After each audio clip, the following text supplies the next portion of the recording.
Hi friends. എനിക്ക് യൂട്യൂബിൽ, അതായത് ഞാൻ വെറുതെ ഇരിക്കുന്ന നേരമൊക്കെ യൂട്യൂബ് ചാനൽ ഓൺ ചെയ്തിട്ട് അതിൽ ഏറ്റവും കൂടുതൽ ഞാൻ സെർച്ച് ചെയ്ത് കണ്ടിരുന്ന ഒരേ ഒരു ഇത് ഈ ജാസ്മിൻ ജാഫറുടേതായിരുന്നു. എനിക്ക് ഭയങ്കര ഇഷ്ടമായിരുന്നു അവരുടെ ക്യൂട്ട്നെസ്, സംസാരം ഭയങ്കര രസമായിരുന്നു. പക്ഷേ എന്താ പറയാ, ഞാൻ ഒരിക്കൽ പോലും സ്വപ്നത്തിൽ പോലും പ്രതീക്ഷിക്കാത്ത ഒരു ട്വിസ്റ്റാണ് ഇപ്പോ ഈ ബിഗ് ബോസ് കണ്ടപ്പോഴ്. അയ്യോ, ഒരാൾക്ക് ഇത്ര ഏറെ എന്താ പറയാ ഡുവൽ പേഴ്സണാലിറ്റി എന്നൊക്കെ പറയാലോ അല്ലെ.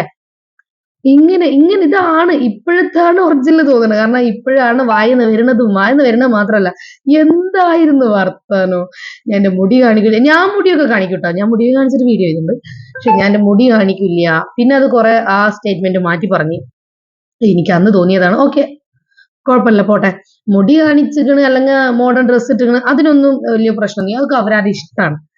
പക്ഷെ ബിഗ് ബോസിൽ കാണിക്കുന്ന ചെറ്റത്തരം കണ്ടു കഴിഞ്ഞാല്, ഇത്രയേറെ ഫാൻസ് ഉണ്ടായിരുന്ന ജാസ്മിൻ ഇപ്പൊ എത്രയേറെ കുറഞ്ഞെന്ന് നോക്കുന്നതിന് വേണ്ടിയിട്ട് അത്രയേറെ വെറുത്ത് എന്നല്ല, ഇത്രയേറെ കൂതറ എന്ന് പറഞ്ഞാൽ കുക്കൂതറായിരുന്നു. ഹൈ, എന്തത്.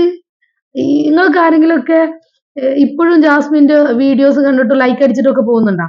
അങ്ങനെ അടിക്കുന്നുണ്ടെങ്കിൽ ഒന്ന് കമന്റ് ചെയ്യൂട്ടാ. എന്തൊരു കഷ്ടല്ലേ അത്. എന്താ ഗബ്രി ഇപ്പൊ ഏതോ ഒരു ഞാൻ റീൽസ് ഉണ്ട്, പാവാട മോറുണ്ട്. കറക്റ്റ് സംഭവം.